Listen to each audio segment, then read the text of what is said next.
It's time for the One Bar and Lupica Show, bringing you anything and everything Minnesota Vikings. Welcome to professional football.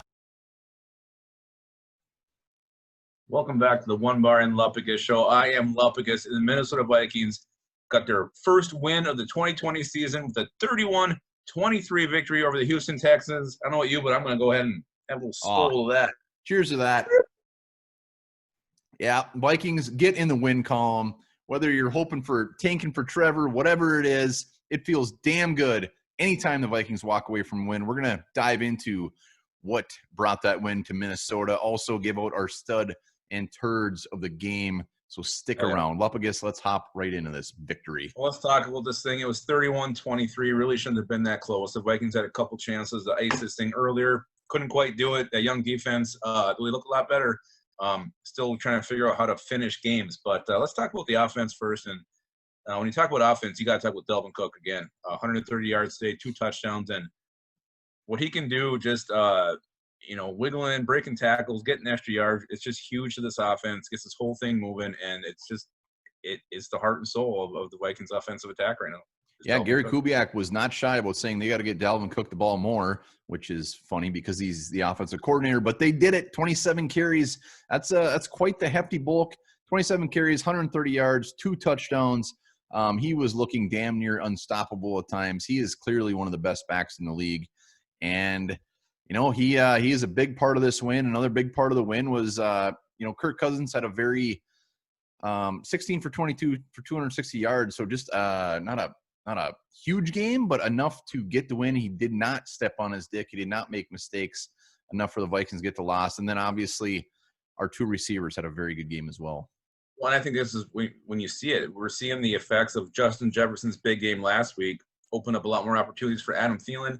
When he finished 8 receptions, 114 yards and a touchdown. And Jefferson, no slouch again today either, 4 receptions, 103 yards, making clutch catches, tough catches. So I don't want to say they're here, but I think the new duo of the Minnesota Vikings has arrived. And if they can keep having these guys performing the way they are every single week, I'm going to forget all about Stephon Diggs. I'm sorry. I mean, I'm going to show my purple Kool-Aidness here, but Justin Jefferson he's phenomenal. He's fantastic. I mean, those catches he was making, he's not just a one-trick pony. He kind of does it all. 4 for 103, 4 catches on 5 targets. This dude is going to be damn good. Yeah. I think at this rate, he's going to exceed everyone's expectations. I don't want to be spilling the Kool-Aid either, but to see this guy go over 1,000 this year, I do not think is out of the question.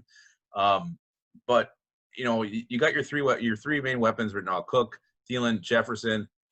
Kyle Rudolph was a little bit more involved today, but other than that, there was a target that went to BC Johnson. He couldn't catch that. I don't think Irv Smith even saw a ball. CJ Ham, I think, got a carry. So we're not even using the full repertoire of this offense yet, and maybe we don't need to. No, and let's stay on the offense. So we went all over that. And I got to say, Kyle Rudolph, he looks like a man amongst boys out there. When that one throw they threw to him, he's just a monster. Love Kyle Rudolph. But let's talk offensive line.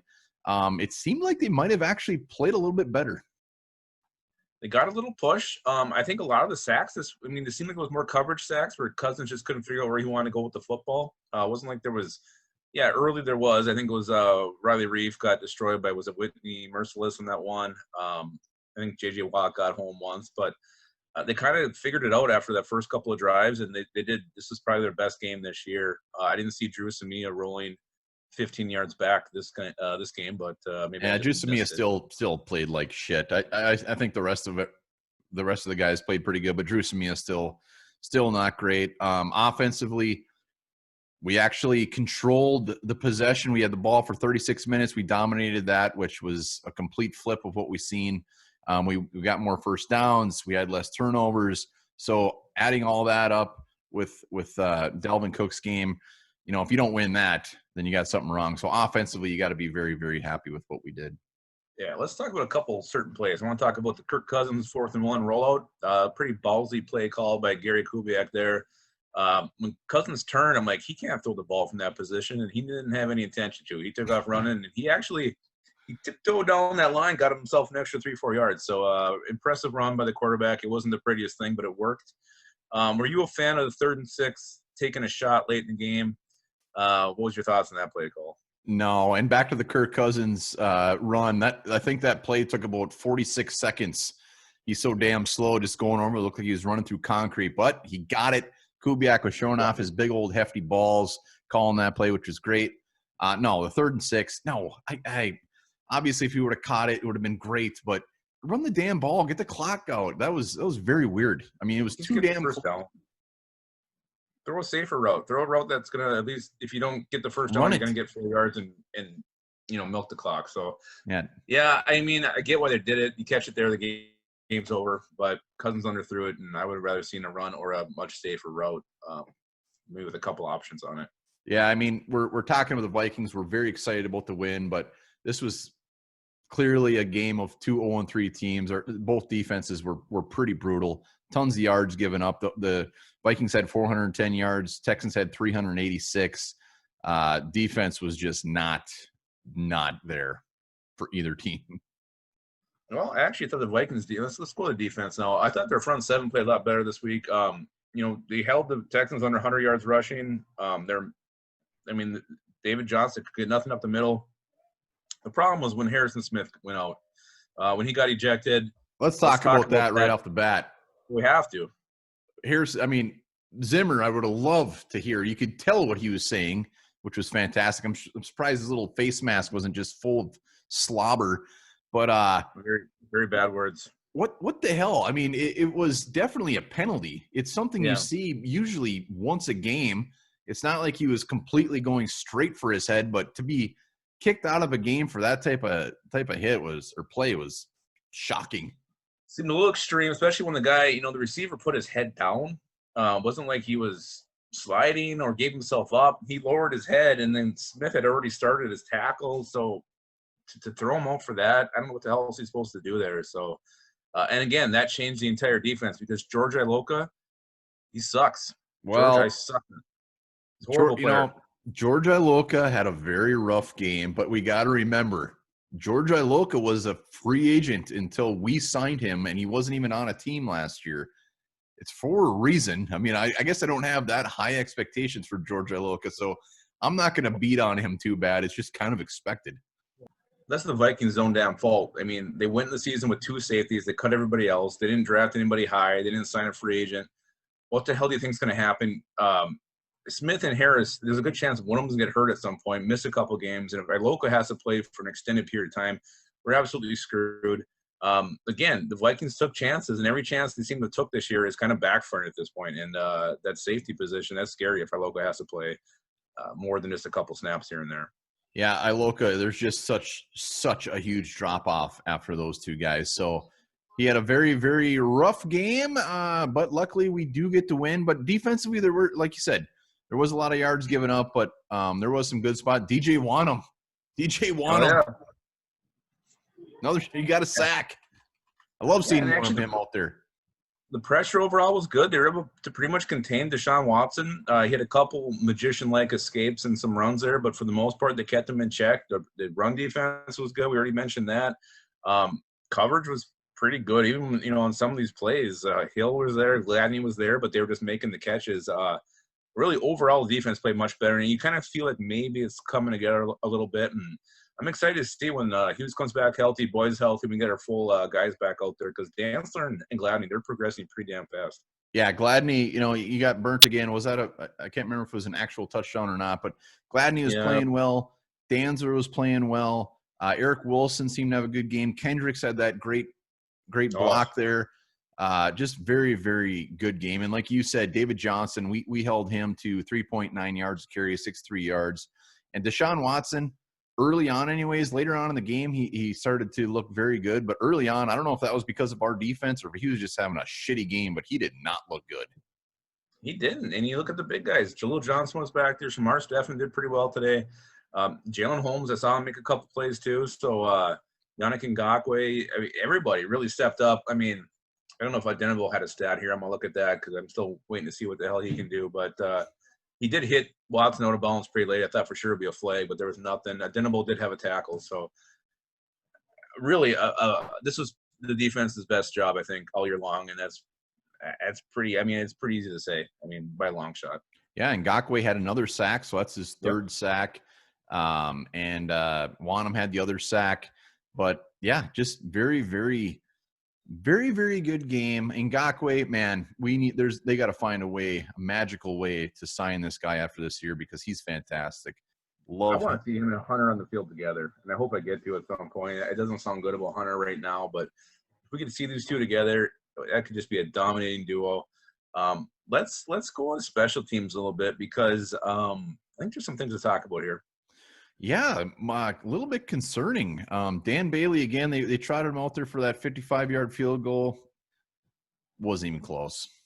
No, it's a 55-yarder, but I mean, it's two. Could come down to being a key miss too if Will Fuller would have hung on that ball late. Again, that would have been two missed kicks that would have directly led to a Vikings loss, or who knows? This game would have gone to overtime. But KJ Osborne, I don't know. I'm just not seeing much from this guy. He had some nice catches today. I mean, the one guy was like on top of him when he caught it. I'm not seeing a burst. I'm not seeing anything that makes him special as far as returner. And I know it's early, but I don't see it at this point. Well, KJ Osborne, like you said, I'm just glad he's catching the damn balls. That one punt I was terrified of. And it's not like Marcus Sherrill's had a ton of explosion either. Maybe KJ Osborne just needs to get into the swing of things. It's only through 3 games. My big thing with him is at least I'm just glad he's catching them. He's not fumbling. He's not making stupid mistakes. He's not wowing us by any means.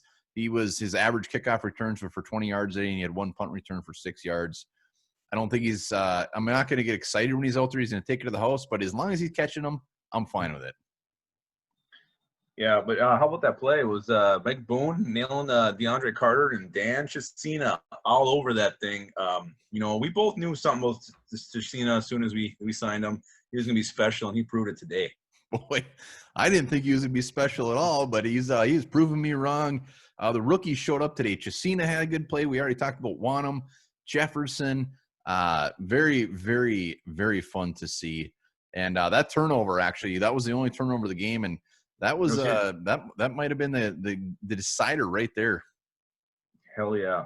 So that was good. Again, the special teams is kind of a, Colquitt still not really booting the shit out of that thing, and Bailey's been – I thought the special teams would be more of a strength than they are at this point. Yeah, I mean, Dan Bailey, last week was a 49-yarder he missed, and this week was a 55-yarder. So I'm not concerned by any means with our special teams. I'm just not overly excited about our special teams. I'm very excited about what our offense brought to the table today. Defense looked a little bit better, still gave up 23 points and some big plays, but there's definitely some good things to take out of this. And the Texans, we said it in our pregame, I still think they're better than their 0-4 record. They got some very, very good players. So this is a big win. It is a big one, and that's the major point. It's a win. Finally, you get that 0-3 stink off you. You get a little bit of a victory here. You smell a little bit better. You're feeling a little bit better. You're seeing like your hard work pay off. So again, there's things to be excited about. I think to me, it's Justin Jefferson, Delvin Cook on the offensive side of football. And then I just think on defense, you're seeing it a little bit clicking up front with Yannick. And then these young corners starting to progress and figure this thing out. So I think it's only get better from here on out. Again, how many wins this team going to get this year? I don't know, but I think it's improvement. We're taking steps in the right direction. And for God's sakes, can we talk about Kirk Cousins' pocket presence? Sure. What pocket presence? Well, a couple of times there were some cover sacks there. I think we're all screaming for him to throw the damn ball. But yeah, I don't know. He knows when to run. I would like to see him maybe not take 2 of those sacks that he took today. But other than that, yeah, his pocket presence is something else. Well, it's like he's been Miyagi'd. He's had to learn that pocket presence because when he's in the back there and Drew Samia is letting everybody by, he's actually gotten pretty good at it. You gotta give it to him. Yes. A year or two ago, he would have just held on to that thing and just got smothered. Now he's actually making little moves, and it's been paying off. So it's great to see. But I think it's time for the sudden turd of the game. Yeah, and like always, let's start with the turd. Turd of the game. Know what? Before we get into this, we got to mention the secondary as well. Holton Hill, who had a very rough start in those first 3 games, just looked very, very gross. He had a pretty good game. We got to give him that. His best game of the year by far. Yeah. So Well A done, plus Holton Hills. Maybe he's your stud. Maybe I just blew it. But not. stud and turd of the game. Turd of the game, who do you got? Well, I would be shocked if we have somebody different, but it's got to be George Iloka. Steps on the field, immediately gives up a touchdown, and then another one later is pretty much attributed right to him. Was it 4th and 10? Come on, you can't give up a touchdown there. And they were like at the 40-yard line or 35. Iloka just, and I know he was thrust into action, probably wasn't quite ready. He got a little bit confused. Maybe doesn't understand the schemes yet, but Jesus, man. You're the third string safety. You got to be better than that. You can't step in the game and immediately give up 2 touchdowns. So George Iloka, no doubt in my mind, turd of the game. Yeah, boy, I wish it was somebody else. I don't feel like it's fair to George Iloka. He's just happy to be out there playing football. They're like, hey, do you want to come play for the Vikings? And he was probably shocked and he was very excited. But, yeah, he had a very rough game. He's definitely the turd of the game. George Iloka, turd. Runner-up, turd of the game. Adam Thielen for trying to pull off that gritty on the sideline. It was very uncomfortable to watch. He was horrible at it. Maybe try that in the locker room with the fellas. Naked. But he was on TV. It was bad. Leave that to Justin Jefferson. Just not a great dancer at all. So who do you got for stud? And he was just smiling. He didn't have the swagger. It was horrible. Yeah, and then Justin Jefferson just looked at him and kept walking. Yeah, as he should have. He should have gotten a fight with him. It was horrifying. All right, stud of the game. Stud of the game. This big old win. You go ahead. I want to hear yours. Well, there were some good studs in this game. A lot of them. I'm gonna have to give it to Dalvin Cook, though. I mean, the win revolved around him. We wouldn't have even been close in this game if it wasn't for him. 2 touchdowns, just manhandled that defense. So Dalvin Cook proving he was worth every damn penny of that contract and way more. Boom, stud. Yeah, he's stud of the game. That 10-yard, was it like a 10-yard touchdown run where it looks like he was going to get stuffed? Broke a tackle, then he kind of jimmied around another guy and then got in. It was insane. What he brings to this offense, he is this offense. It evolves, revolves, rotates, everything around him. He is the core. He's the center. He's the nucleus. And we got to keep riding this guy because he's amazing. He's special. And I would argue to say he's probably the best back in football right now. Yeah, I was thinking that when we were watching the game. I can't think of another running back I'd want on the Vikings. I mean, if you're going right now, I don't know if you can name a better back in the NFL. Yeah, well, hopefully we ride him next week. It's going to be very interesting next week against Seattle Seahawks, primetime Sunday night. We got our win, but we'll see what we're made of next week. If they actually pull off a win against the Seahawks, a team that we cannot frickin' beat, then it's time to get a little bit excited. Yeah, and that's the thing about this game coming up for the Vikings. The pressure should be off. They're going to be huge underdogs. No one's going to pick them to win. Every single little logo that comes up on the preview game, pre-show, is going to be all Seahawks logos. So they can just play loose. They can have fun, and they can go in there and upset these damn Seahawks. Finally get a win in Seattle. Yeah, I love playing loose. I love everything about loose. So if we can, like you said, we're gonna play like we don't have a care in the world. And who knows? In a perfect world, we get to 3-3, which would mean beating the Seahawks and the Packers. If we get to 3-3, I will officially be back on board on this season that the Vikings can do something. But after this win, straight up, I'm not still overly excited. We'd be an 0-3 team that really didn't play very well, so I'm not going to pretend I'm ecstatic about this win, but I'm just happy to get a win. Yeah, we're damn happy, and this will make you happy too. Actually, make you sad. Female pandas are only in the mood for sex for 3 days every year.